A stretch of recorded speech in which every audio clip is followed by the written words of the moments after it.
सामाजिक सरोकारों से जुड़े संस्था एहसास संस्था शिमला ने क्षेत्र के विभिन्न जन समस्याओं को लेकर आज अतिरिक्त उपायुक्त शिमला सचिन शर्मा के माध्यम से उपायुक्त डीसी शिमला को एक विस्तृत ज्ञापन सौंपा। संस्था ने विशेष रूप से चमियाना और जाखू क्षेत्र में सार्वजनिक परिवहन व्यवस्था को मजबूत करने की मांग उठाते हुए आम जनता को बेहतर यातायात सुविधाएं उपलब्ध करवाने का आग्रह किया।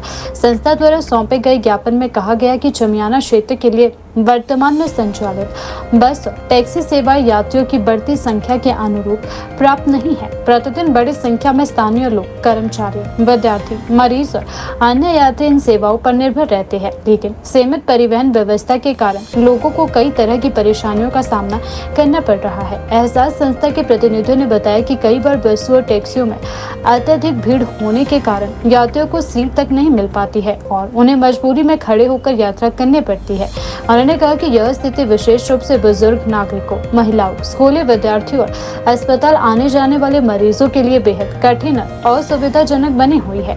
ज्ञापन में यह भी उल्लेख किया गया है कि चमियाना क्षेत्र में स्वास्थ्य सेवाओं के विस्तार और विभिन्न संस्थानों की मौजूदगी के कारण लोगों की आवाजाही लगातार बढ़ रही है। ऐसे में मौजूदा परिवहन व्यवस्था पर दबाव बढ़ गया है, जिसके चलते यात्रियों को लंबे समय तक वाहनों का इंतजार करना पड़ता है। संस्था ने प्रशासन से मांग की है कि क्षेत्र की जरूरतों को ध्यान में रखते हुए परिवहन सेवाओं का पुनः मूल्यांकन किया जाए। एहसास संस्था ने जाखू क्षेत्र में भी सार्वजनिक परिवहन सुविधाओं को मजबूत बनाने की आवश्यकता पर भी जोर दिया है। संस्था का कहना है कि जाखू शिमला का एक प्रमुख धार्मिक और पर्यटन स्थल है, जहां प्रतिदिन बड़ी संख्या में स्थानीय लोग और पर्यटक मौजूद होते हैं।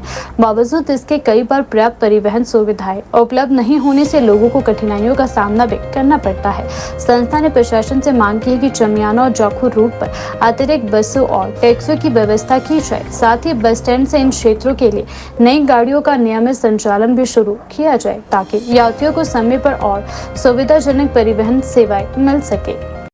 आपके शारदा हूँ, स्थायी निवासी हूँ शिमला से और एहसास संस्था की संस्थापक और सारे यहाँ पे सदस्य आए हैं। हमारे साथ सीनियर सिटीजन भी है जो लोकल यहाँ के स्थायी निवासी है। उनकी जो दिक्कतें हैं हमने सारी लिख करके एडीसी जी के माध्यम से हमने डीसी सर को ज्ञापन सौंपा है कि जो भी समस्या है इसका जल्द से जल्द हल हो।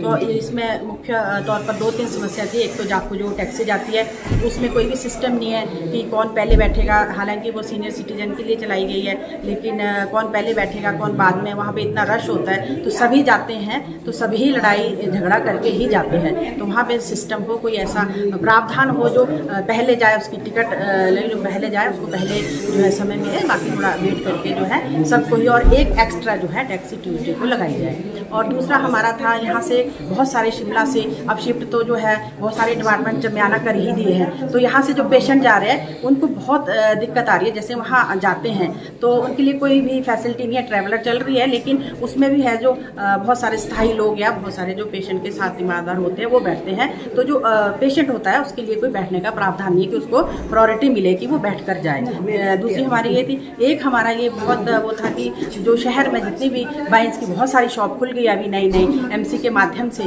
खुली है। चलो हम उसमें अब क्या कहें कि इनका जो भी इन्होंने किया है, वैसे तो नहीं खुलनी चाहिए इतनी ज़्यादा, लेकिन खुली है तो कम से कम उसका जो समय है वो कम किया जाए। जैसे और शॉप्स भी जो है कारोबार शिमला शहर में जो चलता है उनकी भी शॉप्स बंद होती है, तो इसका भी जो वाइन शॉप का जो समय है वो कम किया जाए, ताकि जैसे घर कोई भी लेके जाता है नशा तो उसका खत्म होने पर वो दोबारा आ जाते हैं और उनको वो माध्यम मिलता है तो वो दोबारा लेते हैं। तो इसलिए इसका टाइम कम होना चाहिए। और ये हमारी समस्या थी और भी हमने लिख कर दे दी है।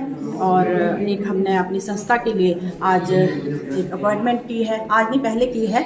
हमें ब्रांड एम्बेसडर रश्मि नेगी जी है, ये इन्फ्लुएंसर है, काफ़ी अच्छा काम कर रही है सोशल मीडिया पे भी और सामाजिक कार्य में भी भागीदारी निभाती है, इसलिए आज हमने इनको अपॉइंट किया है। तो आप इनसे पूछिए, मैं इनको हार्दिक शुभकामनाएं देती हूँ सभी अपनी संस्था की तरफ से। और बाकी हमारे साथ सारे सीनियर सिटीजन है तो इनकी समस्या आप इनसे भी पूछ सकते हैं। पहले आप मैं धन्यवाद करना चाहूँगी। मेरा नाम रश्मि नेगी है, तो मैं एक कंटेंट क्रिएटर भी हूँ, साथ में रूपा शारदा जी के साथ जुड़ी हूँ और इनका धन्यवाद भी करना चाहूँगी। सभी सम्मानित जितने भी हमारे सदस्य हैं इसमें एहसास संस्था के, तो उन सभी का मैं धन्यवाद करना चाहूँगी जो मुझे इतना आदर सम्मान दिया आप लोगों ने। तो मैं यही कहना चाहूँगी जो बातें अभी रूपा शारदा जी ने रखी, मैं इसी बात को कोशिश करूँगी आगे जन जन तक पहुँचाने की, क्योंकि बहुत ही अच्छा काम कर रहे हैं। आज की डेट में जो हमारी युवा पीढ़ी है जो नशे की ओर जा रहे हैं, तो उसके लिए जो नशा मुक्त एक इन्होंने मुहिम चलाया है, और जैसी महिलाओं की सुरक्षा के लिए जो कुछ भी मुहिम चलाया इन्होंने, तो बहुत ही अच्छा कार्य कर रहे हैं। तो मैं इनके साथ सपोर्ट में हमेशा खड़ी रहूँगी, और जितना बस पड़े मैं अपनी तरफ से आगे जन जन तक ये बात रखना चाहूँगी। तो धन्यवाद आप सभी का, और मीडिया वालों का भी धन्यवाद। Thank you. इतनी देर से मियाना जाने के लिए मैडम ऐसा ना, वहाँ से टैक्सी मिलती नहीं, कोई गाड़ी मिलती नहीं है, और अगर प्राइवेट टैक्सी करो तो वो 16,000 लेती है हमारे से, तो इसलिए हम नहीं अफोर्ड कर सकते। तो इसलिए हमने तो ADC साहब को बोला है कि भाई आप ना एक ओल्ड बस स्टैंड से टैक्सी का प्रावधान कीजिए, या टेम्पो ट्रैवल हो जाए, बस भी हो जाए, कोई भी हो, सुविधा हो जाए, पर आम लोगों के लिए ये सुविधा बड़ी जरूरी है। इसके लिए मैंने आप रिक्वेस्ट की है, पर्सनल रिक्वेस्ट की है ADC साहब। हम लोगों के लिए bus stand, old bus stand से टैक्सी या बस कुछ भी लगा दी जाए। इस एरिया में से कुछ नहीं जाता, वहाँ के लिए जाने के लिए बहुत दिक्कत है। हॉस्पिटल वहाँ इन्होंने शिफ्ट कर दिया, लेकिन आने जाने का कोई साधन नहीं है। तो इसलिए मैं तो बस ये बोलती हूँ, बस या टैक्सी जो भी अवेलेबल हो लगानी चाहिए। हमने एक ज्ञापन दिया ADC साहब को अपने देना।